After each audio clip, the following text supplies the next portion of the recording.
A Netflix original film. The Wi-Fi isn't working. In the event of a global communications breakdown, do the following.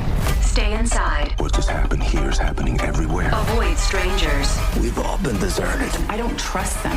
And most importantly, do not panic. Julia Roberts. What happens next? Mahershala Ali. I knew something was coming. Leave the World Behind. Rated R. In select theaters now and on Netflix December 8th.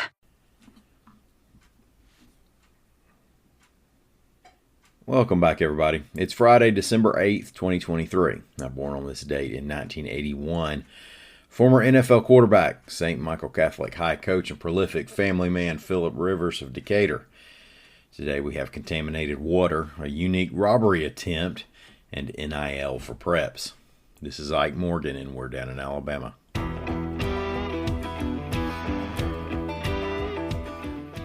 Well, it can't be the most shocking study results you've seen this year that in rural Black Belt areas without working sewage systems, residents are more likely to have pathogens such as E. coli in their bodies, reports AL.com's Sarah White's Kodacheck. Now, a study published by the CDC showed the connection. They also found that those who lived on city water were not as likely to carry the pathogens. These pathogens can cause health problems from diarrhea in kids to stunted growth and long-term cognitive issues. We've reported on these problems numerous times over the past few years and on some of the efforts local and state officials are trying to put into place. It's been a problem particularly in some of Alabama's Black Belt area, such as Lowndes County, in poor and rural communities. Homes there are too spread out to build a big public sewer system, and the ground is made up of really dense clay that makes it hard for a septic system to work like it should. A lot of people end up with a soggy mess of a backyard that you don't want your kids playing in. Some have even just straight piped their waste into the yard. Now, researchers from the study think sewage is flowing downstream from those sources into well water sources. There's a bill filed in the state legislature that would open name, image, and likeness deals to high school athletes, the Alabama Reflector is reporting.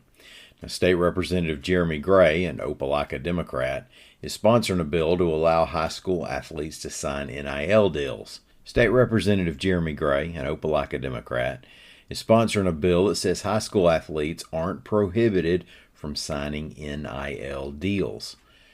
There are some restrictions, such as prohibitions against using the school's names or logos.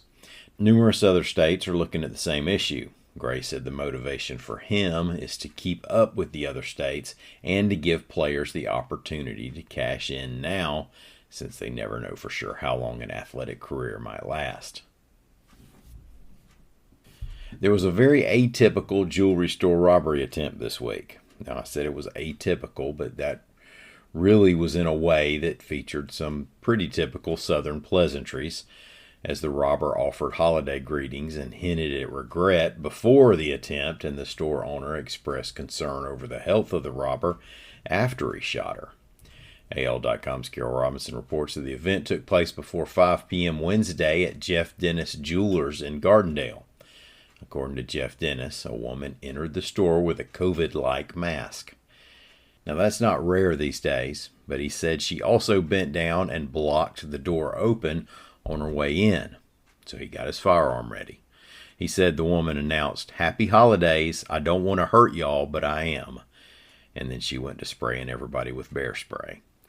Now, say what you will, that's a politically correct robbery attempt. You can't say Merry Christmas while you're breaking a commandment. Bear spray is rough stuff. The store owner said he didn't know what was coming next, so he fired and struck the suspect. Gardendale police said the woman was captured in Birmingham after she fled the store with a shoulder wound. The owner said it upset him and he had trouble sleeping, but that he would fire again if faced with the same situation. Quote, "I'm glad she didn't die. I hope she can turn her life around." We'll chalk up 3 for Lower Alabama. All 3 high school football state finals on Thursday were won by teams from the southwest corner of the state. Mobile Christian won in Class 3A, followed by Leroy in Class 1A, and Gulf Shores in Class 5A. Leroy, by the way, played most of its championship season without head coach Jason Massey, who was deployed with the National Guard after 4 games. The Super 7 continues today at Bryant-Denny Stadium in Tuscaloosa. Well, thank you all so much for listening. Have a great weekend. I'm going to take a few more days off, but you'll be taken care of. We'll see you bright and early Monday. Until then, come on by and see what we're up to on the internet at al.com.